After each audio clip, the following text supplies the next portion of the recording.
Hello everyone, welcome to back my channel. I hope everyone is having a wonderful day. Before starting the video, please go ahead and hit the subscribe button. At the ranch, Victor is startled when Cole pops up, interrupting his trip with a tray. The Newman is annoyed when he asks a series of questions and wonders who the tray is for. Lifting the clock, Victor says they are Brussels sprouts for the horses. That seems pretty fancy to Cole. Victor doesn't want to waste them and loves to feed the horses on his own. He prompts him to cut to the chase. Sitting down, Cole admits he suspects he's hiding something. Victor thinks this is a strange way of showing appreciation. He's on the way to becoming an unwelcome guest on his estate. Cole says he just wants to make sure his daughter is safe.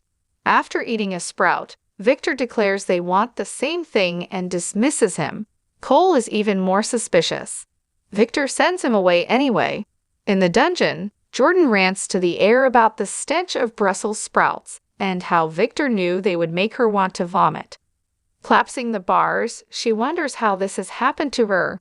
Victor comes in as she's finishing her bottle of vodka.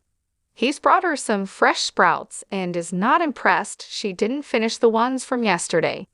Throwing some at her, he declares that he is the one who decides when and what she eats. Chelsea arrives at Adam's penthouse. They are both hoping their son is getting better if he requested another video call. She expects the worst, but he tries to be more positive about this and suggests Connor could be getting stronger. They sit down on a couch and call him. He immediately hangs up on them, leaving them baffled.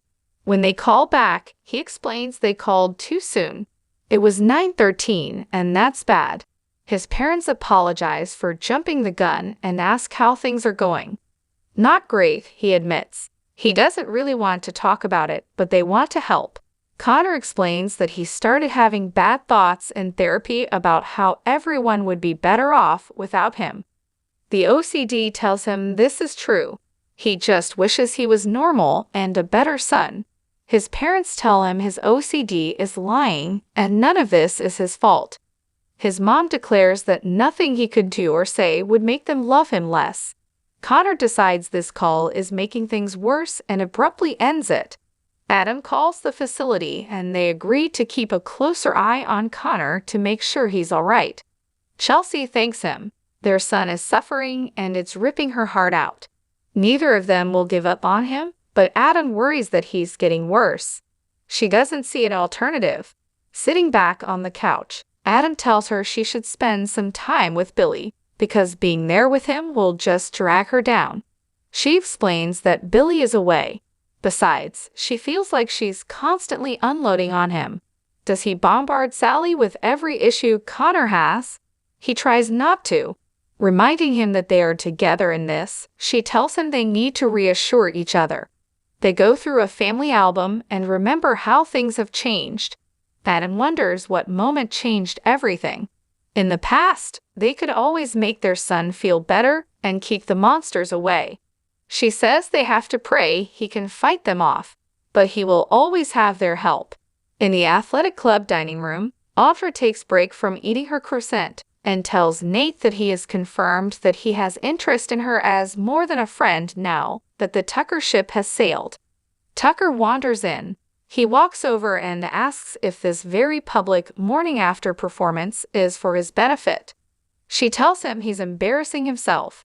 When the waiter comes by, Tucker asks him to take the strawberries back and pour chocolate on them. Audra gloats that she had a glorious night and he can't ruin it. Ms. Abbott watches from across the room as Tucker assumes this is all evidence of why Audra didn't accept his proposal. Whatever she felt for him was clearly conditional. First sight of trouble, she cut and ran. First sight, she asks, in disbelief. She tells Tucker he can think whatever he wants. He thought he could force her into marriage, but what about what she wants? Before she and Nate can leave, McCall makes it clear that her career at Glissade is now over. When Tucker is left alone, Ms. Abbott walks over and asks him to come with her. She takes him down to the jazz club. He's really not in the mood and urges her to go home. She suggests they take a walk together and adds they are both crazy when they fall in love. When he tries to leave again, she reminds him no one will be in there for hours and urges him to take a seat and relax. One of the alters in her head worries that she's going to kill McCall right now. She slips behind the bar and grabs a bottle of wine and tells him to loosen up when he complains it's a bit early.